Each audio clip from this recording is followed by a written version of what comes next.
Connie, take this down. All right, Mr. Brock, from the beginning, tell us exactly what happened in this room tonight. Does anyone want lemon tarts?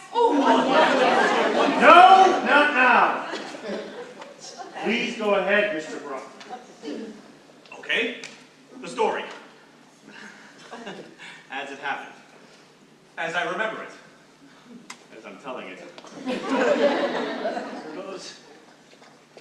At exactly 6 o'clock tonight, I came home from work. My wife Myra was in her dressing room getting dressed for the party.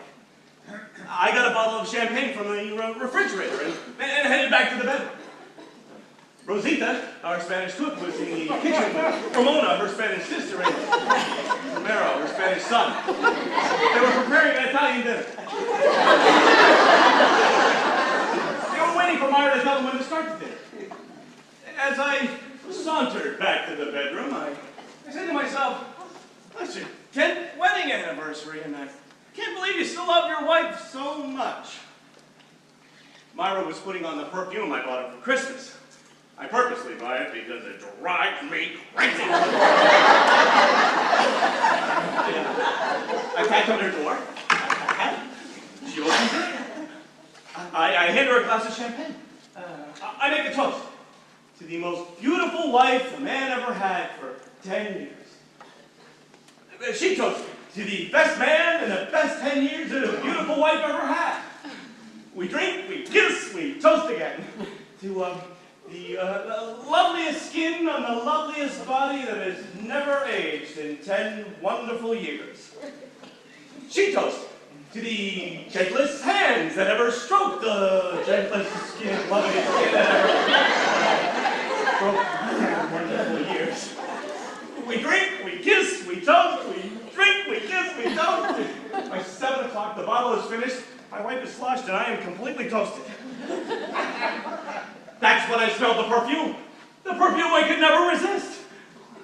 I loved her in that moment with as much passion and ardor as the night we were first newlyweds.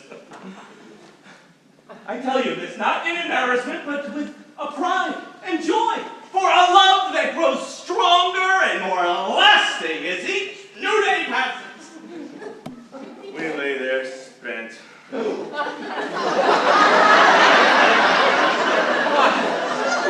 Naked in each other's arms, complete in our habits. It's now 8 o'clock, and outside it's grown dark. Suddenly there's a knock at the door. Knock, knock, knock. The door opens and a strange young man looks down on us with a knife in his hand. Myra screams. I jump up and run for the gun in my drawer. Myra grabs a towel and shields herself. I rush back in with my pistol, ready to save my wife's life. And the strange young man says to me in Spanish, Yo quiero si diablo enchilada porque se escucha un minuto. But I don't speak Spanish. And I've never met Rosita's son Romero before. And I don't know the knife to cut up the salad, and then he's asking when to start the dinner. So I aim my gun at him. Myra screams and pulls my arm, and the gun goes up and shoots me in the earlobe. Rosita's son Romero runs out to tell Rosita and Ramona, Mamacita, mía, ¿por qué se el hombre? El hombre que loco. Crazy man took a shot at him. So Rosita, Ramona, and Romero leave now. My earlobe, it's bleeding all over from Myra's new dress. Suddenly, we heard a car pull up. It's the first guest! Myra grabs a back row and runs out to stop Rosita, Ramona, and Romero. Otherwise, we'll have no dinner. But they drive off in their Alfa Romeo. Oh, it's dark. I can't see. I think someone's stealing my beautiful old Mercedes.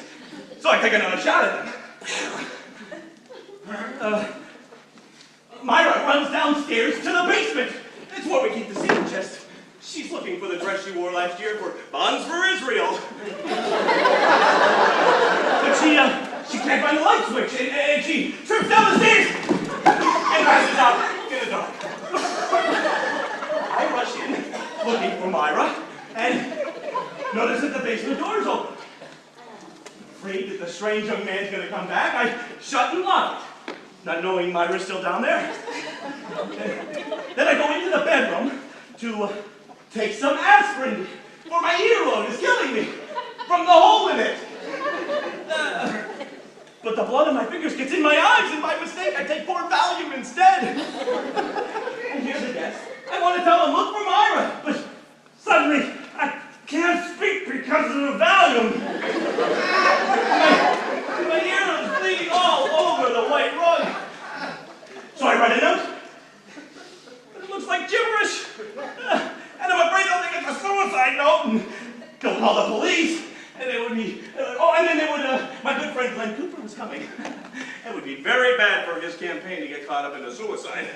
So I tore the note out, and I flushed it down the toilet, just as they were walking into the room. They were yelling at me, what happened? What happened? And before I could tell them what happened, I passed out on the bed. And that's the whole goddamn story, as sure as my name is Charlie Brock.